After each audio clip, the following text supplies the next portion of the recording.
Welcome to another deep dive. Today we're going to be taking a look at Moby Dick by Herman Melville. Oh, right. You had mentioned that you were wanting to explore more classic literature on your YouTube channel, Yeah. Insightful Odyssey, Yeah. and I really think that you picked a fantastic one to start with. I think so too. Moby Dick is. It's such a classic, Yeah, it really is. and there are so many ways we can go with this. Exactly. So many different things to talk about. Yeah, and it's a massive book, but I think that we can really kind of distill it down Right. to some of the key elements, Right. so we can give your audience a really good overview. Yes. So, we start off with our narrator, Ishmael, Right. and he decides to escape life on land by joining this whaling voyage. Yeah. And I think that right away that kind of sets the tone Absolutely. for the entire book. This idea of escape, this idea of adventure, you Yeah. know, the sea calling to him. Right, and Melville right away, he really kind of paints these vivid pictures Oh, yeah. of 19th century New Bedford and Nantucket. Absolutely. Those early chapters are so important because they give us a sense of the time and place. Right. And they really establish this idea of the sea as this kind of vast, unknowable realm. Yep. Which is a big contrast, Yeah. to the ordered world that Ishmael is leaving behind. Right. And speaking of, those kind of early chapters and setting the tone, Yeah. We can't forget that really kind of humorous encounter Oh, between yes. Ishmael and Queequeg at the Spouter Inn. Oh, gosh. Yeah. I mean, who could forget a tattooed harpooner Right. with a shrunken head? Exactly. That's one of those scenes that just sticks with you. Right, it does. It's so bizarre. It's Yeah. so funny. Right? And it really kind of speaks to Melville's sense of humor, but, it's more than just comic relief. It is. That scene really introduces this theme of brotherhood, this kind of unexpected bond that forms between these two characters who come from completely different backgrounds. Yeah. And you have to remember, this is a time when prejudice was rampant. Right. And Melville is really making a statement here Yeah, he is. by portraying this interracial friendship Right. in such a positive light. Absolutely. It's like he's saying that out on the open sea, facing the, immensity of nature, Right. human differences become less important than our shared humanity. Right. It's like they're both kind of facing this unknown Exact. together. Yeah. And that kind of, brings us back to this idea of brotherhood. Yeah. And, I think that that's a really important theme that we see throughout the book. Oh, absolutely. It comes up again and again. It does. Different ways. Yeah. But always with this idea that human connection is essential. Right. Especially when you're facing, Adversity. Yeah, exactly. Adversity, danger, the unknown. Right. And so, we're talking about these bustling ports, Right. all of this energy. And then we kind of move to the Pequod, Yeah. which is the whaling ship. And it really becomes the stage for this epic drama. Right.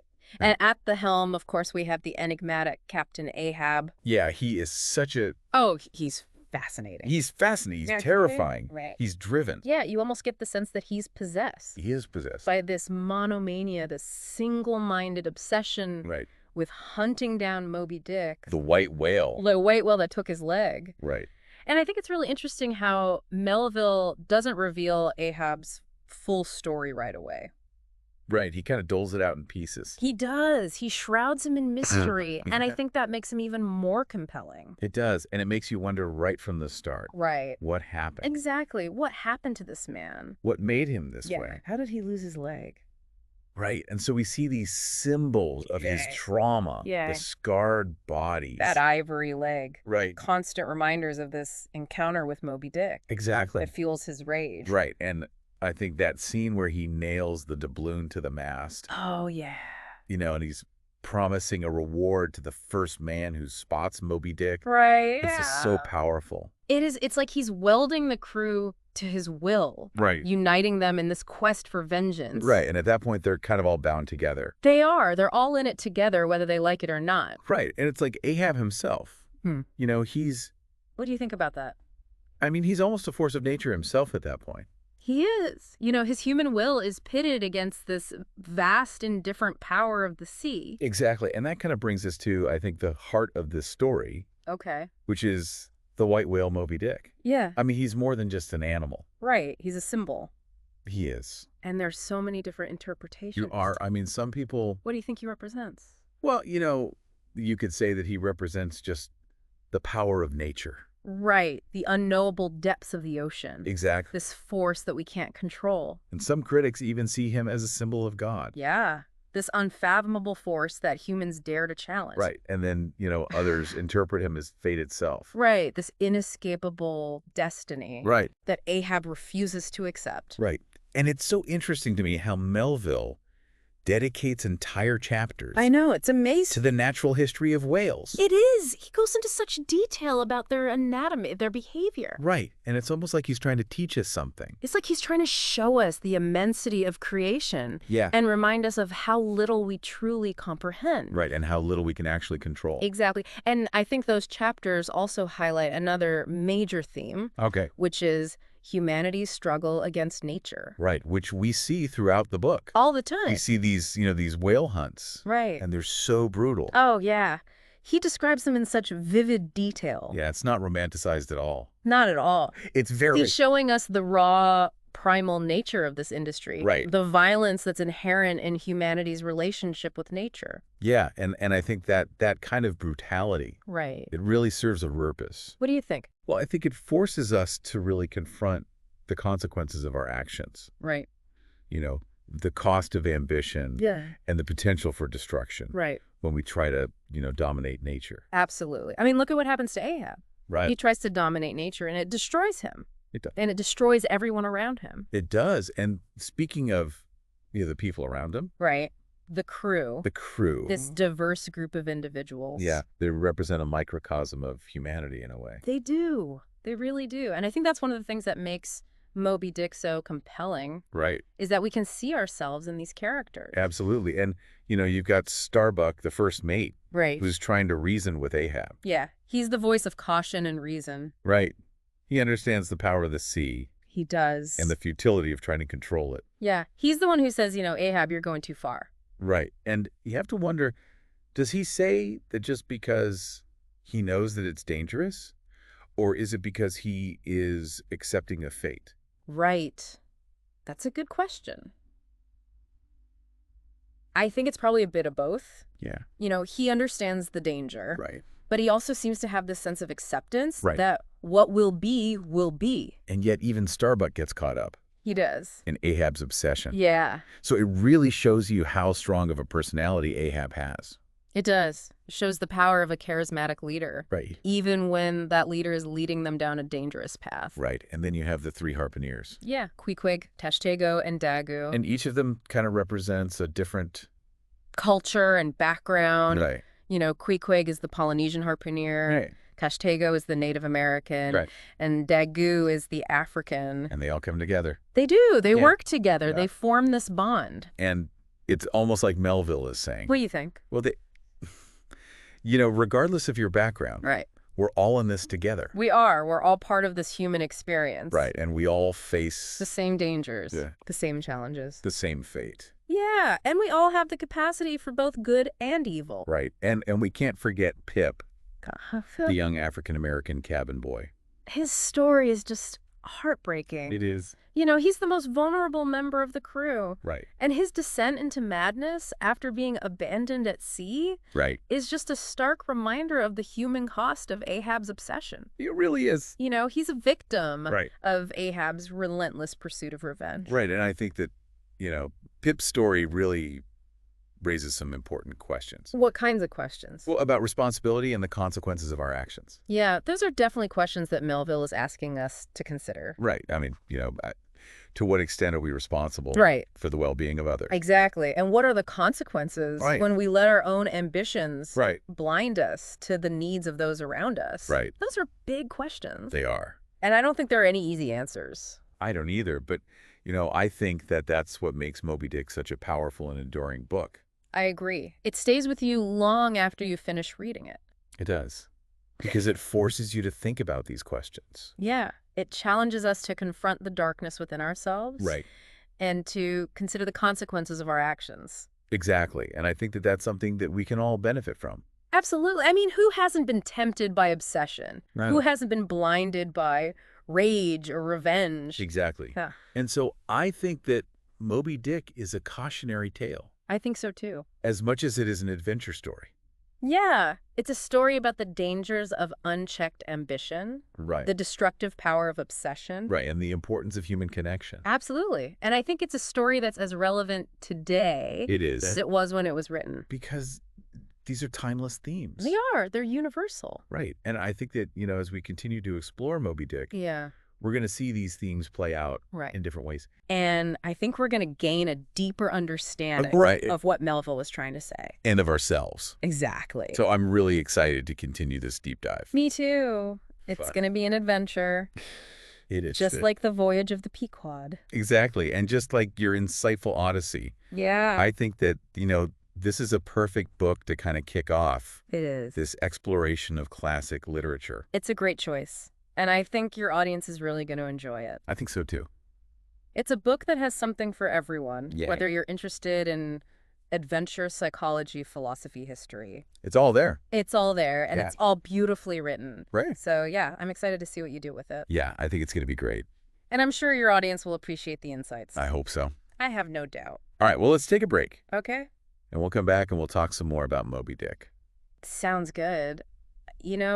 When we were talking about Pip and how his story is so tragic, Yeah. I think it really highlights the destructive power of Ahab's obsession. Right. Like, it just consumes him It does. and ultimately destroys everyone around him. Yeah, it really does. And it makes you think about, that tension that's woven throughout the narrative between fate and free will. Yeah, like, are these characters really in control of their destinies, or Mhm. are they just kind of pawns Yeah. in this grand cosmic game? Exactly. And I think that's something that your insightful Odyssey audience would really connect with. Yeah. I mean, who hasn't wondered if their life is guided by fate Right? or if they have the power to shape their own destiny? Exactly. And Melville explores this theme in such nuanced ways, Yeah. using symbolism and imagery to Yeah. suggest that both forces are at play. Right. Like, I'm thinking about that scene with the sword mat weaver, Oh, yeah. where Queequeg's sword represents chance. Right.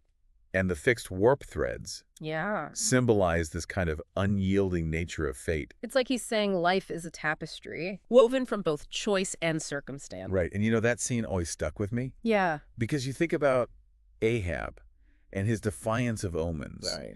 and his unwavering belief Yeah. that he can bend fate to his will. Even when the signs point toward disaster, Right. his entire quest is a rebellion against fate. It is. He refuses to accept the loss of his leg Mhm. and instead dedicates his life to hunting down the creature that took it from him. Right. But in doing so, he becomes a slave to his own obsession, Yeah. a prisoner of his desire for revenge. And it's interesting, to contrast that Yeah. with Starbuck, Right. who seems to just accept this preordained destiny. Yeah, he's resigned to the power of fate. Right. He sees the danger in Ahab's quest, Uh-huh. but it's like he feels powerless to stop it. Yeah, it's like they represent these two sides Right. of the human experience. Yeah. The desire to control our fate Right. and the acceptance of forces beyond our control. And all of this is playing out Right. against the backdrop Yeah, of this vast, unforgiving ocean. absolutely. And I think that Melville's descriptions of the sea are just What do you think about them? so powerful, Yeah. so evocative. Mhm. It's almost another character in the story. It is. The sea represents nature's immense power Yeah. and its indifference to human suffering. Right. It's both beautiful and terrifying. Yeah. A source of life and a force of destruction. And, even the whale hunts themselves. Right. Like Melville describes them in such visceral detail. He does. The blood, the grit, Yeah. the sheer brutality of it all. Right. And it's not. It's not romanticized. No, it's not. He's showing us the raw, primal nature of this industry. Right. The violence that's inherent in humanity's relationship with nature. And I think that brutality serves a purpose. What do you think its purpose is? I think it forces the reader to confront Right. the consequences of our actions. Yeah. The cost of our ambition and the potential for destruction when we try to dominate the natural world. Absolutely. I mean, scenes like the cutting in process, where they're stripping the whale of its blubber, Uh-huh. or that terrifying encounter with the giant squid, Yeah. it really drives home that point. Right. That even with all of our technology Yeah. and our ingenuity, Right. we're still vulnerable We are. to the forces of nature. The forces of nature, to the forces of fate. Right. And speaking of vulnerability, Okay. that climactic 3-day chase Oh my gosh. of Moby Dick, Yeah. the tension just builds and builds. It does. And Ahab's obsession reaches a fever pitch. He's completely lost it at that point. Yeah, I mean, it's like a vortex of energy. It is. Pulling everyone and everything into its destructive path. Right, and you can almost feel the Pequod straining under the weight of Ahab's will. Right. Hurtling towards its inevitable fate. And that fate is both tragic and awe-inspiring. Yeah, how so? Well, I mean, the Pequod is destroyed. Swallowed by the vortex created by the sinking whale. Yeah. Ahab and all but one of the crew perishes. It's a bloodbath. Yeah, dragged down into the depths by the very creature they sought to conquer. And it leaves us with so many questions. It does. Like, did Ahab find any peace in those final moments? Right. Did he regret his choices? Melville doesn't give us any easy answers. Right. He leaves those questions open to interpretation, forcing us to confront the ambiguity of fate and the consequences of our actions. And that's what makes Moby Dick such an enduring work of literature. I think so, too. It's a story that stays with you long after you finish reading it. It does, because it forces you to think about your place in the world, your relationship with nature, the forces that shape our lives. And I think that's why it's so relevant even today. How so? I mean, we're still grappling with many of the same themes. Like what? Well, the pursuit of ambition, the struggle against nature, the search for meaning in a vast and often indifferent universe. I think you're right. Yeah, these are timeless themes. They are. And I think that they'll continue to resonate with readers for centuries to come. I agree. Yeah. Where do we go from here? And we can't forget about the sole survivor of this epic tragedy, Ishmael. Right. I mean, his survival is both miraculous and symbolic. Yeah, how so?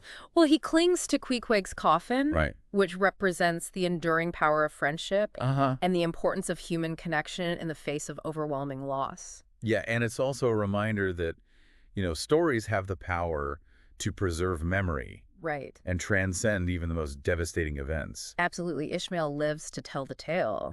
And through his narrative, we gain these insights into the complexities of human nature and the timeless themes that Melville explores. And it's through Ishmael's voice that we experience this full range of emotions. Oh, yeah. The wonder and awe of the sea, the camaraderie of the crew, the terror of the whale hunts. The madness of Ahab's obsession.